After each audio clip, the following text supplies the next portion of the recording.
introduce now Dr. Shramili Sinha.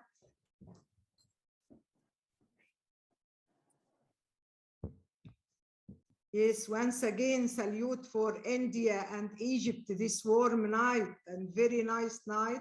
Dr. Shramili Sinha is a current designation senior consultant and critical care medicine, Apollo Hospital, Bhubaneswar, advanced intensive care training in Australia, executive committee member, national SCCM, associate editor, critical care communication, SCCM, past chairperson, Bhubaneswar.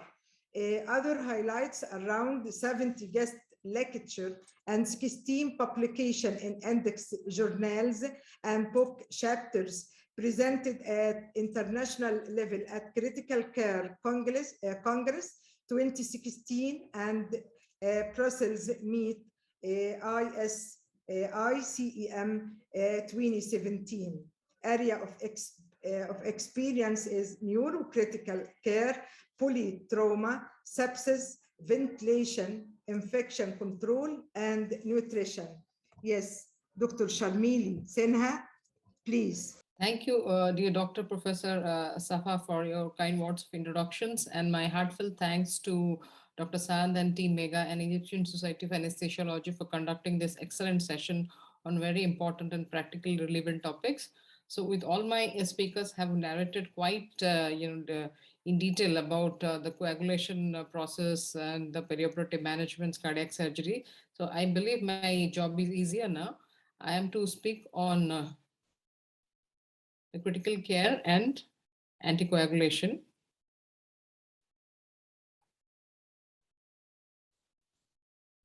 So all these things that we have been, my previous speakers have been discussing actually entail on and bring us to this topic. And all this perioperative management, be it cardiac surgery before and after, these patients are being managed in the intensive care unit. So the learning objective will be following, and there will be some few areas of overlap, and we'll try to save those in interest of time.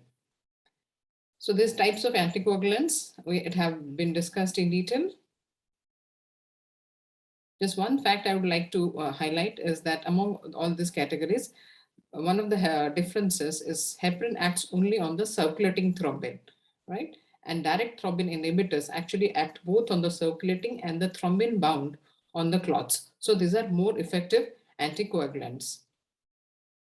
These mechanisms have been discussed, so I'll not go into the details. So coming to heparin, the one and only and the predominant indications for use of heparin in intensive care unit remains thromboprophylaxis in critically ill patients who are admitted to ICU for a variety of reasons.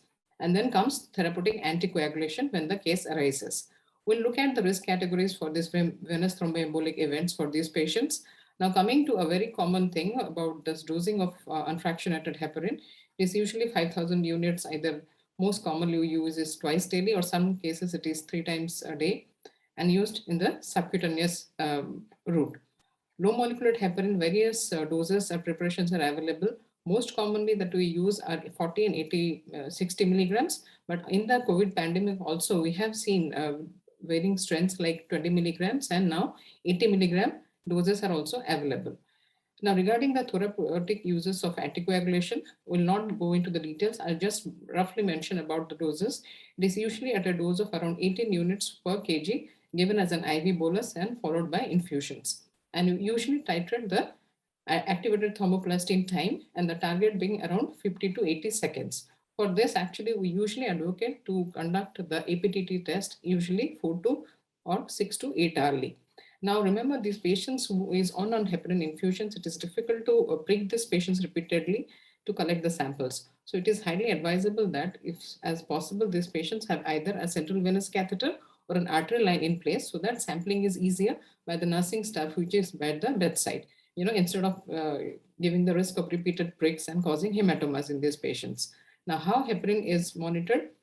The common things are the activated platelet times. And if the facility has, infrastructure availability to measure anti-factor 10A activity, one can go for that. But in my practical experience in the last 15 years, we have not ever used this or measured this anti-10A level activity to monitor the action of heparin. It is usually quite satisfactorily monitored with and activated platelet time. And as my previous colleagues described about uses of high doses of heparin, one can go for activated clotting time. The complications we'll see shortly.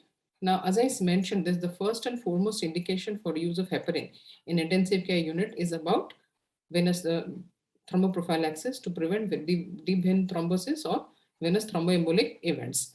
Now, the very common or the usual risk assessment models which are followed in this aspect is the Caprini risk assessment model.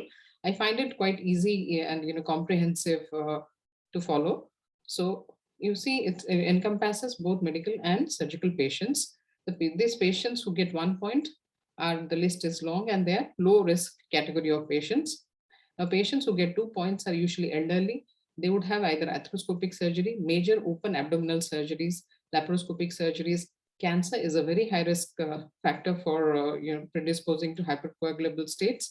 Patients who are bedbound for more than 3 days, immobilized, cast is there due to different polytrauma patients, and anybody is having a central venous catheter. Remember, even central venous catheters like internal jugular lines or subclavian lines, or even we have seen the peripheral inserted catheters, and definitely the femoral venous access catheters are also high risk factors for causing deep vein thrombosis. Now, patients as we progress to higher age, again, are at higher risk more than if the age is more than 75 years. Those who have a history of venous thromboembolism, obviously they are very high risk. And if they have this coagulation factor abnormalities, they are also again at very high risk, including the HIT, heparin-induced thrombocytopenia. Now, the highest risk factor comes to patients who have got a stroke, either a hemorrhagic stroke or an ischemic stroke within 1 month. Those who have got elective arthroplasty, either THR or TKR patients, those who have got this hip and pelvic leg surgeries, and acute spinal cord injuries within 1 month. So these are the very high risk group of patients who must be given consideration for DVT prophylaxis. And overall, this is one of the commonest causes of death and morbidity in patients who are admitted to the hospital, being in the intensive care unit or in the hospital wards. And not to forget that most of this deep vein thrombosis or the emboli originate actually in the pelvic and iliac veins, and also in the deep veins of the legs. Why I mention this? Because one of the commonest ways of either monitoring or diagnosing this deep vein thrombosis is by duplex ultrasonogram, when you have either it is available in the ICU or if you're doing it in the radiology suite. But because majority of this actually originate in the common pelvic and iliac veins, it is difficult to access these areas by this duplex ultrasound. Hence, the origin gets missed many a times. Of course, if the clot has migrated and it has got to the cardiopulmonary system, by various means we can diagnose it, which includes the CT pulmonary angiogram. Now, this is usually done. There's a feasibility issue here. If the patient is hemodynamically stable and respiratory wise patient allows, then you can wheel the patient to the radiological suite for conducting the CT pulmonary angiogram. 2D echo actually has given us an advantage these days, and it can be quickly done by the bedside to see if there is an RV dilatation or if the pressures are acutely raised. This is a big indication or a solid indication towards emergence of acute pulmonary embolism. D-dimer in the blood can always do. Venous, again, duplex ultrasonograph. Now, with more and more usage of ultrasound in intensive care units, many places, if you have experience, you can yourself see for this deep vein thrombosis in the accessible areas. So overall, it becomes a diagnosis of exclusions.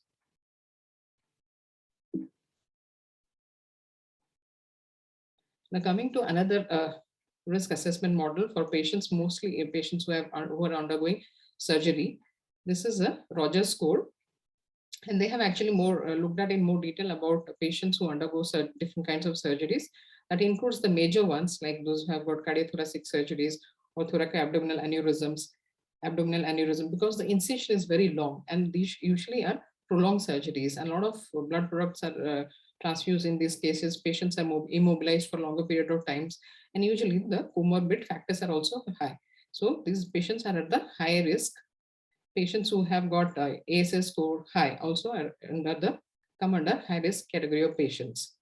And Now, patients who have got disseminated cancer, chemotherapy itself is also predisposes to a hypercoagulable state. And those who have, history of transfusions in 72 hours within the surgery. So these all indicates patients who have more comorbidities or, more severe illness. So if it's been combined, this is a good actually in a combined score, which looks at both the Caprini score model, which is a generalized model, which looks at both medical and surgical patients. And this Rogers score is mostly for this surgical patients. If you see for patients who are at moderate to high risk, they have a very high risk of developing venous thromboembolic events without any prophylaxis. So for these two category of patients, unfractionated heparin or low molecular heparin is highly advocated during the period of hospitalization or during ICU admissions. However, patients who have got low or very low scores, they can manage without prophylaxis. However, it is depends on the discretion of the clinician or the surgeon at the bedside who can take a call on these patients. Sorry. Okay. Now quickly coming to the cardiac diseases and anticoagulants. I think my previous speakers have narrated about the usage of anticoagulants and cardiac diseases both in cardiothoracic surgery and in perioperative situations. So they will not go into the details of it. And along with, I'll just mention about, apart from this atrial fibrillation of both valvular or non-valvular origin, also there is a role in patients who have got dilated cardiomyopathy or severe LV dysfunctions. Now, severe LV dysfunction could be ischemic causes also, and due to a variety of other causes like cardiomyopathies or stress-induced cardiomyopathy sometimes. So these patients also, those who have got low pumping ejection fractions, they are also many times kept on as anticoagulants in the long run. So this CHATS to VAS score has been discussed in detail by Dr. Chaudhary, so we'll not go into the details of it. Just in quickly telling or enumerating that if the score is more than equal to 2, these patients need full anticoagulation. But if it is less, around 1, then antiplatelets plus minus any anticoagulation is needed. I think this is also Dr. Chaudhary has narrated this from intensive care point of view. I'll just mention that if you combine this CHATS to VAS score and this, sorry, Has-Bled score, you can see these patients who are either, if they're at the high risk of either hemorrhage or a high risk of thrombotic events. Now, as years and age passes by, the the risk of hemorrhagic events, which is represented by the solid black line, actually increases proportionately compared to the thrombotic events. Actually, this also comes comes to answer one of the questions which was, I think, raised by one of my honorable colleagues just before my talk, that I think what to do, like if you are stopping this anticoagulation in the perioperative period. I would say in my experience of 15 years in critical care, mostly I see the neurocritical care patients who develop also complications due to anticoagulants use, or medical patients or surgical trauma patients who would be on anticoagulants and now has come with polytrauma. I would say that if you're withholding anticoagulants for any acute critical illness when there is high risk of bleeding, usually the incidences of thrombotic events are very less. And this is something also goes with this presentation or this finding by this group of authors. You see that incidences of hemorrhagic events are far more than thrombotic events. And among the bleed or the hemorrhagic complications, the most or the worst ones are the intracranial bleeds. And if a patient on anticoagulation gets an intracranial bleed, usually the consequences are bad, because many surgeons will hesitate to operate on these patients. First of all, if they need any decompressive craniotomy, if they encounter gastrointestinal bleed, as also Dr. Nirban was mentioning, they also bleed very badly, and it's difficult to conduct also endoscopy in these patients, and sometimes it could be just diffuse bleed, and so you cannot cauterize these patients or cannot coagulate the vessels. And the bleeds are usually also divided or classified into minor and major bleeds. We'll just discuss subsequently. About HIT, one of the rare complications of uses of heparin, it has also been discussed by one of my colleagues in great details. We'll not go into the discussions, but I think this 4T scoring system also he has discussed. I would say in short that it is a diagnosis of exclusion. always keep in mind as a differential diagnosis if the platelet count falls for a patient who has been on heparin. So always keep this as a differential diagnosis. But one common principle in critical care is rare things are rare and common things are common. So, if there is a new fall in the platelet count in a patient who is in ICU and who is also on heparin, then hit will, as a possibility, will come low in the list. And usually the thrombocytopenia is usually mild in these cases. Though rare, it is very much possible, right? So the treatment wise, very obviously, you'll stop heparin. You will not use low molecular heparin in these cases, and you have other options. But about one of the questions I think which Dr. Yasir was asking initially to the first speaker about a patient who is on HIT and has got low platelet and now has come from acute abdomen and is bleeding, what to do? I think the newer answer is about using high dose of IV immunoglobulins. There is not solid evidence about its efficacy in these cases though, but this is one of the options that we have. A patient who has got hit and is probably bleeding, you can try this if it is available. And also, not to forget to correct the basic things like hypothermia, acidosis, or, calcium deficiency or anemia in these cases to optimize oxygen delivery and perfusion status in those patients. Regarding this newer or the direct oral anticoagulants, also it has been very extensively discussed. We'll not discuss the mechanism of actions of this, but some distinct and unique features are that this can be given through the oral route, which is a definitely big advantage. Now remember, when we talked about the heparin to BD or TDS subcutaneous doses, or even for low molecular heparin, if it is an OD prick, it is a very discomforting feeling for a patient who's in ICU. And if these patients are also getting pricks for many reasons like sugar monitoring, etc. So oral route is actually a big advantage because it relieves pain. And also these group of drugs do not need any routine monitoring. When we started getting this newer anticoagulant molecules around a decade and a half ago, there was less familiarity with this group of drugs. But now with the passage of time, with more and more experience of clinicians, cardiac, all the physicians with these drugs, now there is increasing familiarity. And it is preferred for non-valvular atrial fibrillation or venous thromboembolism cases, and also preferred for high-risk DVT groups at discharge, mainly for this orthopedic surgery patients like arthroplasty or the pelvic surgeries. However, there is high rate of GI bleeding is one of these categories, like that is the rivaroxaban. And because this drug is actually given as an OD dose compared to BD dose for other drugs of this category. So this may be one of the reasons that it can predispose to higher incidences of GI bleed. So it should be usually taken after food, and one patient should be given a word of caution at discharge. The issues we have mentioned already, and one of the common things in clinical practice we see is the underdosing is frequent, because there is, as I mentioned about familiarity, though has been increasing over the decade now, many physicians are actually not quite conversant with the adequate amount of doses which is prescribed by the manufacturer themselves, because there is a subtle fear of in their mind about the increased chances of bleeding. So these patients, the prescription is actually many times mentions the low level of doses, which is improving these days now. Now, another area is patients or uses of these DOACs in patients who have got chronic kidney diseases, because the approximate degree of excretion by the kidneys are as follows. You see, dabigatran has got the highest, percentage of excretion through kidneys, and apixaban is the lowest one.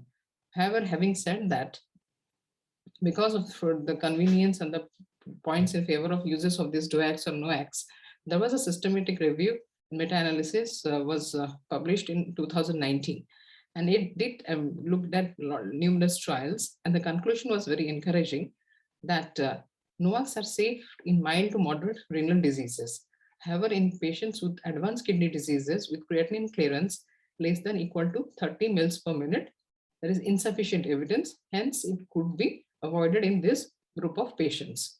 So in patients who have got mild to moderate renal diseases, it is the risk benefit profile is actually superior to that of the vitamin K antagonists like warfarin. This is a table which demonstrates the difference between warfarin and or direct oral anticoagulants. I think this also has been discussed by my previous speakers. I would just reiterate one point about this monitoring aspect, because in warfarin, obviously INR monitoring is very important. However, it is not required in cases of direct oral anticoagulants. Drug interaction is a problem for patients who are been on warfarin, and we have seen many patients who present to us with very deranged INRs from something from 3 to 10, 20 sometimes, which is not an issue usually with the DOACs, though there are some of few drugs which can interact with this direct oral anticoagulants. Again, reversal choices are more in patients who have been on warfarin. Also, for some of this newer anticoagulants, there are certain categories of reversal agents are available. Monitoring is usually with INR or APT in cases of warfarin, and thrombin time is used for dabigatran. Antifactor 10 assay can be also used for apixaban, and also you have this sorry TEG, that is thromboelastogram also. Excuse me.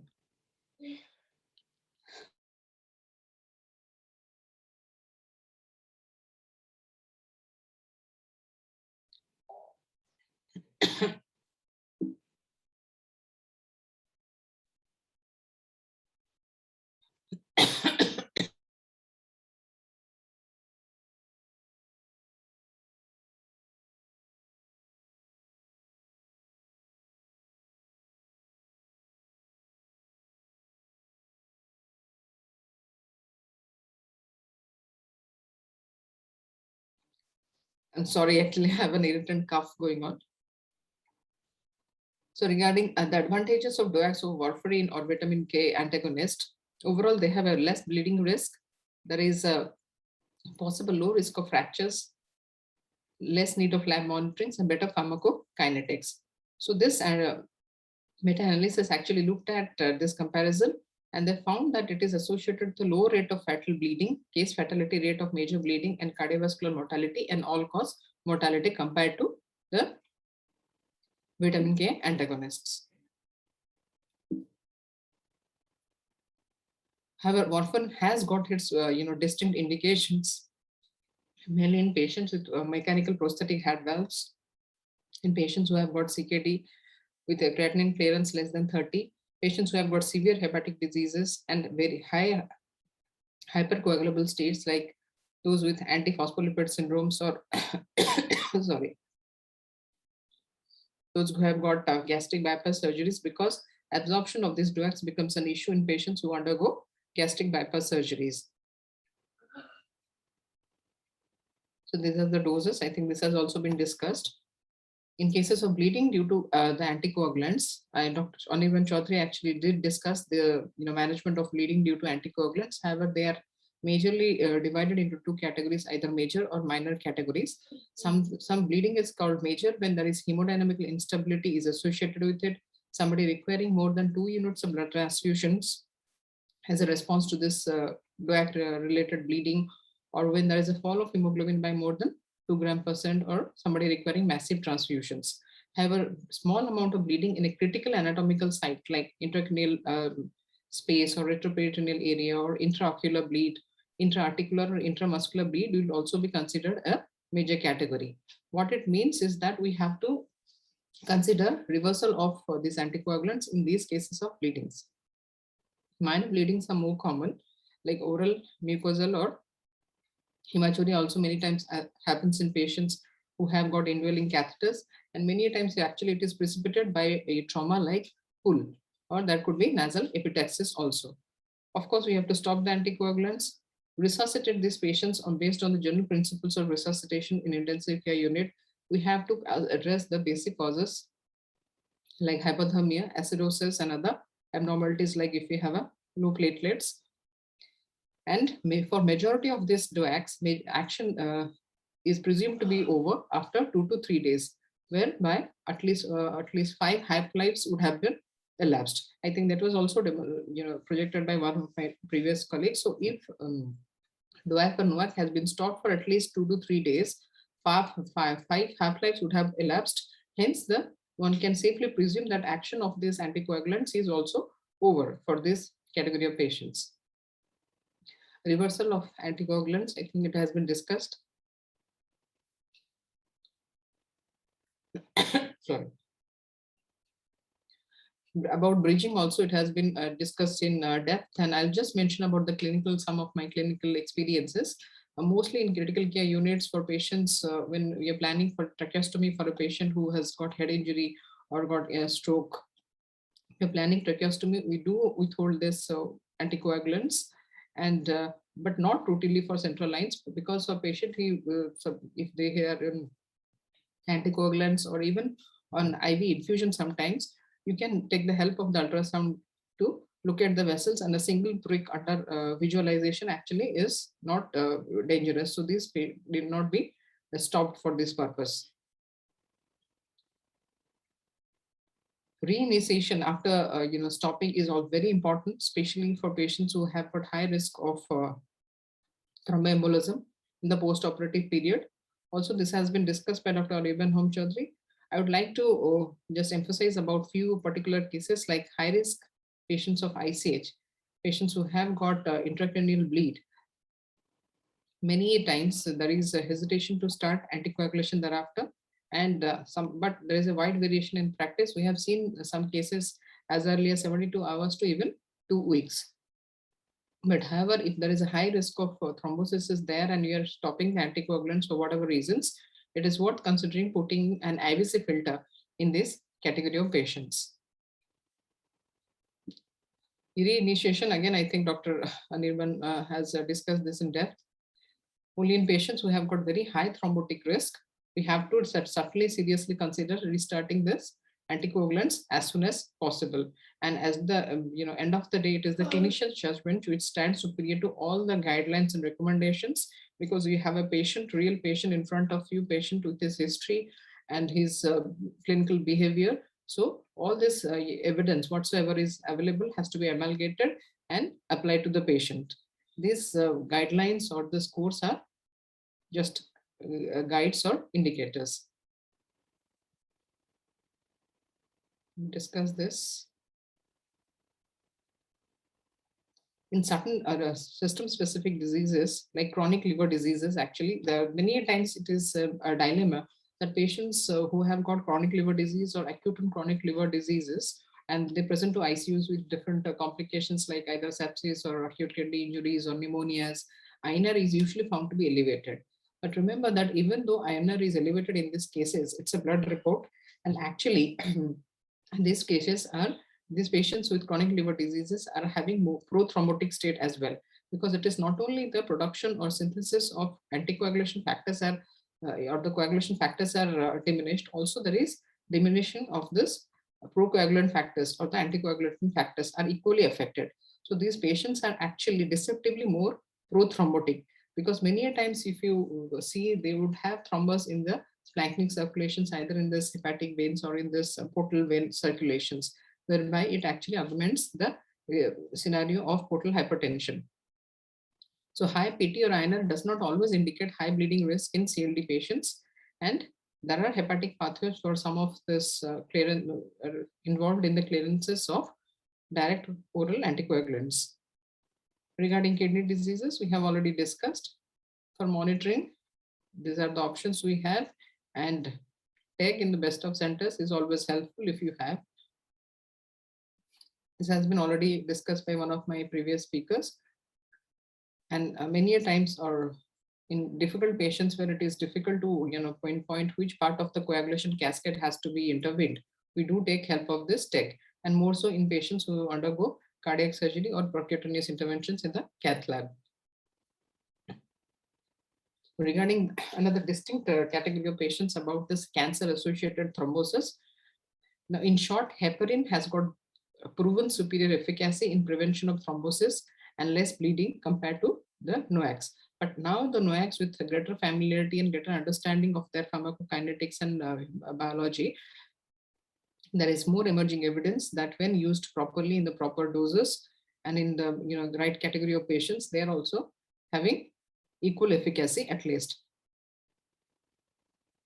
So regarding the kind of cancers or malignancies where we have got higher risk of venous thromboembolism, some scale called Corona scale is applicable, and you see the type of cancer we are highest risk of creating or predisposing to hypercoagulable state. at the stomach, pancreas, and some primary brain tumors, followed by others.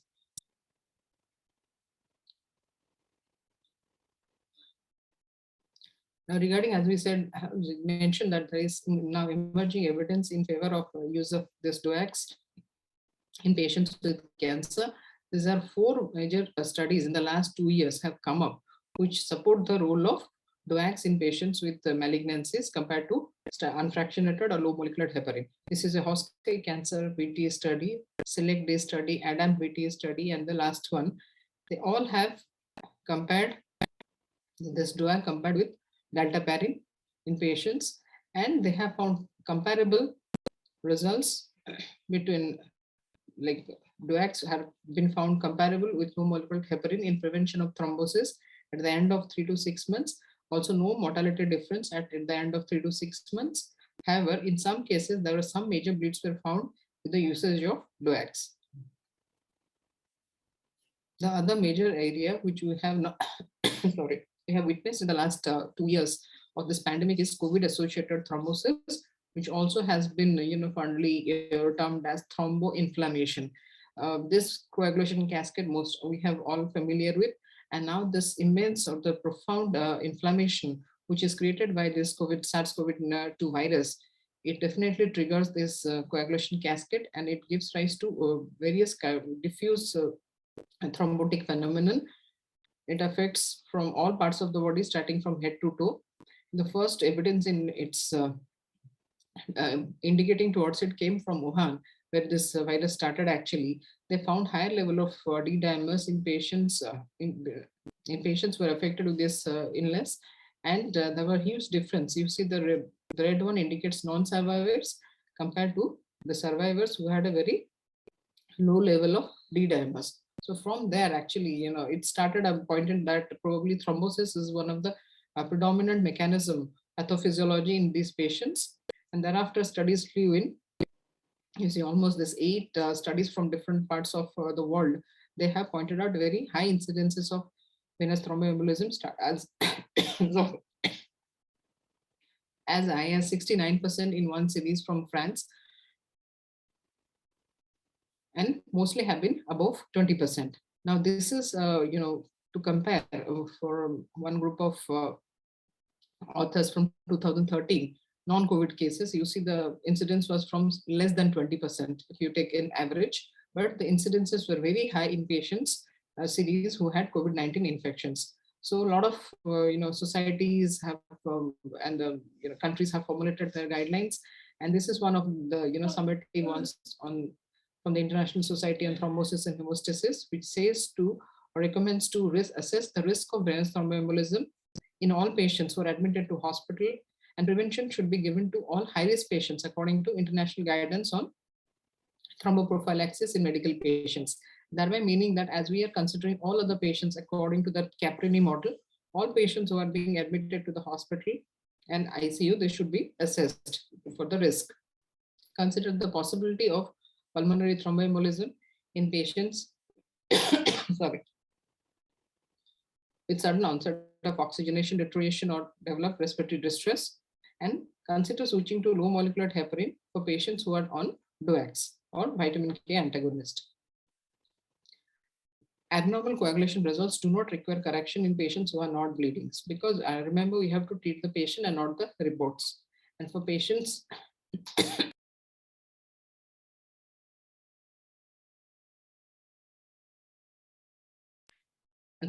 with major bleeding, we can always consider giving empirical FFPs and try to reverse it and give the red cell transfusions as necessary. If your fibrinogen levels are less, try to give the cryoprecipitates or fibrinogen concentrate, and platelets, if it is less than 50,000, then we can give platelet transfusion as well. But if the patient does not have DIC, then also give tranexamic acid 1 gram IV.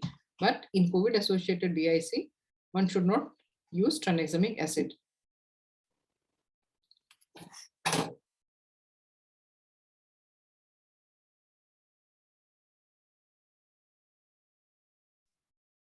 Now coming to this one case, which was a real case in our ICU last year. It's a 72-year-old lady morbidly obese with rheumatoid arthritis, who had a bilateral TKR done 1 year ago, has got other comorbidities like diabetes, hypertension, or so. What is the dose that you'd like to?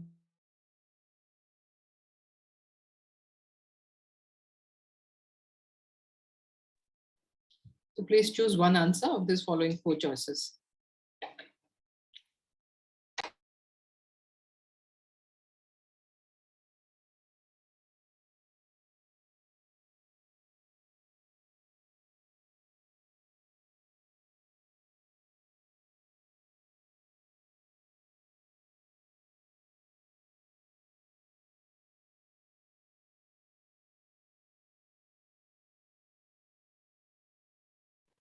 I think almost 40% equal percentage have said that 40 milligram BD and or 60 milligram BD.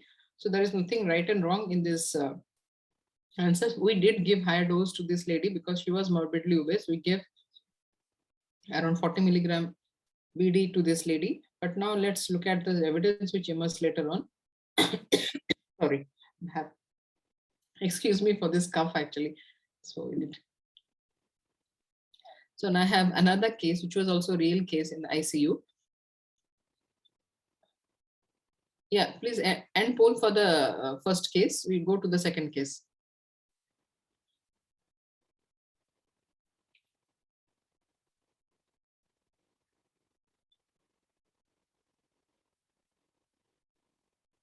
Yeah.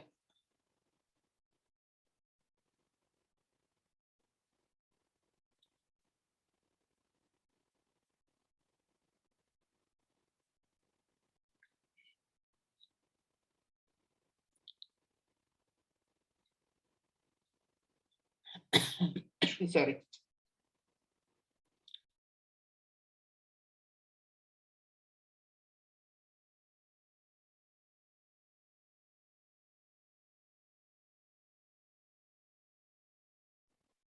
I think equal percentage again have answered here, or some they're going on.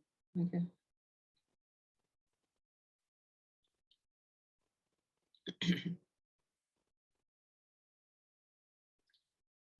I see, 36% saying 40 milligram OD and 29% is saying 60 milligram OD doses. We can end the poll for this. So as we saw that it is a highly, high stage of high degree of thrombo-inflammation happens in these cases, and somebody who is on ventilator on high FiO2 requirement usually tend to give a higher dose of low molecular heparin, at least 1 milligram per kg body weight. So, somebody, considering 60 milligram subcutaneous OD is good enough. Even people can consider giving 40 milligram BD doses in these cases. But let's see what the evidence that actually shortly followed after these cases we had in our ICU. So this is an inspiration trial which got published in towards the end of 2021. There was a randomized controlled trial, and actually they compared this an intermediate dose of enoxaparin that was around 1 milligram per kg daily doses, which we used in our patients, versus a standard prophylactic anticoagulation. And the endpoint were they followed up to till 30 days. The primary efficacy outcome was a composite of venous or arterial thrombosis, treatment or requirement of ECMO, or mortality within 30 days. And what they found, you see this curve, this yellow one indicates the intermediate dose enoxaparin, and the blue one indicates the standard dose enoxaparin. So there was no difference in this two group of patients. So among patients who were admitted to ICU with this COVID-19, intermediate dose prophylactic anticoagulation compared with the standard dose, which is around 40 milligram OD dose, did not result in a significant difference in the primary outcome of a composite either venous or arterial thrombosis, treatment with ECMO, or mortality within 30 days. So this do not support the routine use of empirical use of intermediate dose prophylaxis anticoagulation in unselected patients who are admitted to ICU with COVID-19. But with that, actually, I would take this result with a pinch of salt, because in our experience, we have seen definitely higher incidences of venous thromboembolism in COVID-19 cases. It's not only detected by, dictated by the sudden requirement of the oxygen deterioration in the oxygen saturation, or sudden sky high levels of D-dimer in these patients. Also from clinical experiences, they have, if you have done echo in these cases or CTPA, they have developed increased instances or incidences of venous thromboembolism with sorry, with pulmonary embolism incidences also, either with or without hemodynamic instability. So if somebody is actually, clinician is deciding to give a bit higher doses, that is an intermediate dose of prophylactic anticoagulation in this population, that also stands good or holds good in these cases, because it is ultimately, if you see both the cases that I cited in the question, they had got risk factors. One, the first lady was morbidly obese patient. She had got bilateral TKR done though 1 year ago. She is a diabetic, hypertensive, and a history of rheumatoid arthritis. So entailing all these risk factors per se, along with COVID-19, puts her at very high risk of venous thromboembolism. So it will make a case to give an intermediate dose 1 milligram per kg of low molecular heparin in these cases. Now coming to the second case, even this patient was relatively healthier compared to the first patient. He was also on ventilator, that is he's in severe category of COVID-19 infections, requiring prone positioning, and D-dimer was high. So these cases also, actually it is difficult to do echo on a daily basis or do D-dimer on a daily basis in these cases. So if you are considering to give an intermediate dose in these cases, that also holds good in this category of patients. And one thing I would like to share, that in the last close to 2 years experiences of managing COVID-19 cases in the pandemic, we see that if you're using bit higher doses of anticoagulation for DVT prophylaxis in critically ill patients, actually the chances of severe bleeding or hemorrhage is less, unless they have other risk factors, like suppose there is a big ulcer in the stomach, or they are on other they have got other kinds of vasculopathies which predispose them to higher bleeding risk, or if they have a severe kidney or hepatic impairment. Other than that, they do not actually bleed as a consequences of bit higher doses of thrombo or prophylaxis doses of heparin, be it the standard heparin or low molecular heparin. So with that, actually, we are almost coming to an end. There were some latest randomized trials again, which were also commenting on this uses of either intermediate dose versus the prophylactic dose, and they have also got mixed findings.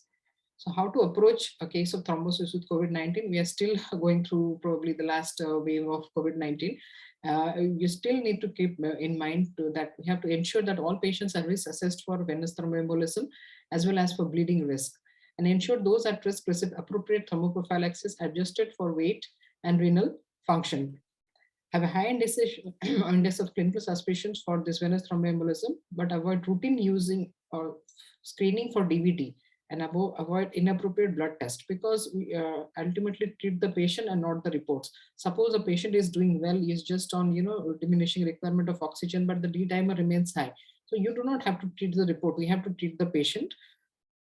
And in critically ill COVID-19 patients, there is definite recommendation against routine use of ultrasound screening for detection of asymptomatic DVTs because of the logistic reasons. Because we are clad in all these PPEs, and you're holding this ultrasound and using it on patients. Obviously, there are infection control issues and issues with the personal requirement as well. So there is no need of doing or screening for asymptomatic DVTs in patients who are in ICU ridden with severe COVID-19 infections. So the take-home message would be to definitely do VT risk assessment for all patients who are admitted to the intensive care unit. Because remember, venous thromboembolism and pulmonary embolism are one of the leading causes of death, among the top 5 causes of death for patients who are admitted to ICU. And it is a global scenario, be it US, Europe, Australia, or India, or Southeast Asia. It is one of the the leading causes of in-hospital deaths. And heparin or low molecular heparin should be considered for thromboprophylaxis for critically ill patients when they're in the intensive care units, and thereafter you can always contemplate to change it to DOACs or NOACs or other alternative agents as appropriate. Therapeutic anticoagulation in prevent DVT or pulmonary embolism has to be started and also maintained properly, and later on switch on to the appropriate agents. DOACs have their unique indications The best thing about them is their oral route is available. They do not need monitoring, and now there is increasing familiarity with more choices available. Warfarin has it again. It's got its unique indications, mainly in mechanical heart valves and atrial fibrillation from valvular causes. However, it has to be closely monitored, and reversal options are available when there is a catastrophic complications, mostly the intracranial bleeds. Cancer-associated thrombosis, low molecular heparin has got superior efficacy. Now, however, there is increasing evidence in favor of the DOACs. Moderate to severe COVID-19 illnesses, anticoagulation is definitely recommended. And of course, you have to screen the patients for the bleeding risk, if any. Sorry. Reversal of all these oral anticoagulants are possible, and for the new one also, we have distinct reversal agents are available, but not all the centers, even in developed countries, are available. So if any center particularly is using this newer anticoagulants, that particular physician or the department must be familiarity with the availability or the in an emergency situation for this reversal agent. Suppose for dabigatran or the other agent, if you're using in an emergency situation, you need to indent or buy the or get this reversal agent, it should be easily available. So the hospital infrastructure or the pharmacy should be equipped and instructed appropriately to keep at least 1 or 2 vials of this reversal agents, because these are usually also costly, and they also, if they are not used in time, they also tend to expire. So any center is using this new anticoagulant agents, that also got to be facility for immediate availability of this reversal agents. Need of monitoring is there. This is best possible with the vitamin K antagonist, but also if it is required, this new anticoagulants also, their levels can be checked. However, the specific calibration assays need to be used for this. Bridging and anticoagulation is needed, but there is definitely need of restart is necessary in patients who are got high risk of thromboembolic events later on. Now, near molecular molecules are also again on the horizons. I did not mention because they are not been come to even phase 3 trials. There have been talks about a particular anti-factor 11 agent, and also one immunoglobulin is being contemplated. Actually, it is it is like if one shot is given for these patients in the post-operative period, especially orthopedic cases, up to 5 to 7 days, this patient would not require any anticoagulation, but it's still in the experimental stage. Having said and discussed all these things in detail in the previous 5 lectures and my talk, many a times actual clinical scenario is very complex, as the questions were being put by Dr. Yassir and other colleagues. In a patient who comes, there is a mix and match, and it is ultimately at the clinician at the bedside and the patient who together, according to their risk profile ratio, the risk of bleeding and thromboembolic event, that one has to take a decision about either continuing the anticoagulants or reversing the anticoagulants or managing the complications of anticoagulations. Thank you very much for your patient listening. Okay, thank you very much, Dr. Shramili. And we are now exactly 3 hours. Just we have one question about the case number 2. So Dr. Talat is asking, the patient is already 70 kilo. So why we are not using 60 milligram BID of low molecular weight heparin? Yeah, as I said, that intermediate, when we are following this intermediate dose protocol, where it is 1 milligram per kg.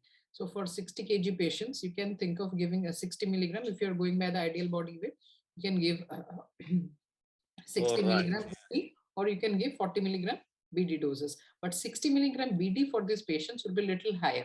But I would say, but there have been instances where these patients suddenly develop desaturations and the D-dimer level just goes sky high. Something it was increases 5 times, 10 times. You can take a clinical decision there, because taking these patients for CTPA or, if they're in prone position, making them supine and doing an echo to look for any clots is difficult. So on the basis of your clinical assessment, you can give higher doses. But we did use doses. Yeah. Thank you so much for everybody, for all the speaker, for Saad, for Safa, for Dr. Sharmila, for Wissam, for Ahmad. Actually, 3 hours, a little bit heavy symposium, but I think we covered all the point, and hopefully all the participants have some benefit from our discussion. Thank you, Saad.